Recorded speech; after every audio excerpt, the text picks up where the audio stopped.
ചുമ്മാ ഒരു പടത്തിൽ വന്നു പോയാൽ തന്നെ നല്ല അടിപൊളി ആക്ഷൻ ചെയ്യുന്ന ബാബു ആന്റണി ഒരു മുഴുനീള ബോക്സറുടെ കഥാപാത്രം ചെയ്താൽ എങ്ങനെയിരിക്കും? സിനിമയുടെ പേര് ബോക്സർ. ഇറങ്ങിയത് കഴിഞ്ഞ നൂറ്റാണ്ടിലല്ല, 1995-ൽ. സിനിമ സംവിധാനം ചെയ്തിരിക്കുന്നത് ഇദ്ദേഹം.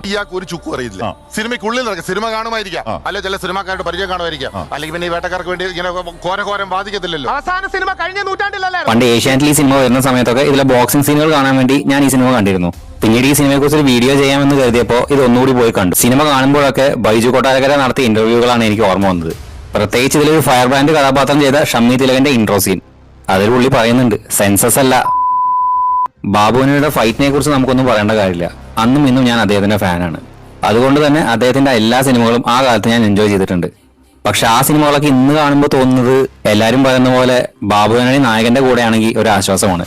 എന്നാൽ പുള്ളി നായകനായി കഴിഞ്ഞാൽ ആ ആശ്വാസമൊന്നും കിട്ടില്ല. അതിൽ പുള്ളിക്ക് വേണ്ടി ഡബ് ചെയ്തിട്ടുള്ളതും മറ്റൊരാളാണ്. ഈ സിനിമയിൽ ഒരു സോങ് ഉണ്ട്. അതിൽ നായിക ഡാൻസ് കളിച്ചുകൊണ്ടിരിക്കുന്ന സമയത്ത് പുള്ളി അടുത്തിരുന്ന് ഫുള്ള് വർക്കൗട്ടാണ്. പാട്ടിന്റെ കാര്യം പറഞ്ഞപ്പോഴാണ്, ഇതിൽ ജഗതിയുടെയും സൈനുദ്ദീന്റെ ഒരു ഇൻട്രോ സോങ് ഉണ്ട്. അതിന്റെ ബജറ്റും കുറയ്ക്കണം, എന്നാൽ ഇത്തിരി വെറൈറ്റി ആയിക്കോട്ടെ എന്ന് വിചാരിച്ച് 2 ഡാൻസർമാരെയും അതുപോലെ കോണം കുറിപ്പിച്ച ഒരു 10-12 പയ്യന്മാരെയും കൊണ്ടുവന്നിട്ടുണ്ട്. ഈ സിനിമ നിങ്ങൾ കണ്ടില്ലെങ്കിലും ഈ പാട്ട് നിങ്ങൾ എന്തായാലും കണ്ടിരിക്കണം.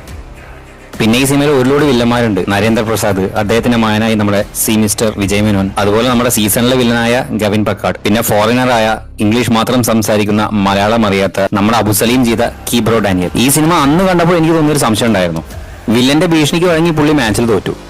എന്നാൽ അതിന്റെ ദേഷ്യത്തിന് റഫറി ഇടിച്ചു കൊന്ന് പുള്ളി എന്തിന് 6 വർഷം ജയിലിൽ പോയി? ഇതിന്റെ കാരണം അറിയാവുന്നവർ ഒന്ന് വന്ന് കമന്റ് ചെയ്ത് പോവുക. അതുപോലെ ഈ വീഡിയോ ഞാൻ ഡെഡിക്കേറ്റ് ചെയ്യുന്നത് ശ്രീ ബൈജു കൊട്ടാരക്കരയ്ക്കും രാഹുൽ ഈശ്വറിനും വേണ്ടിയാണ്. ഈ വീഡിയോ അവരിൽ എത്തും വരെ നിങ്ങൾ ഷെയർ ചെയ്തുകൊണ്ടേയിരിക്കുക. എന്നെ പോലെ നിങ്ങളും ഇവരുടെ ഫാൻ ആണെങ്കിൽ ഈ ചാനൽ മറക്കാതെ ഫോളോ ചെയ്യുക.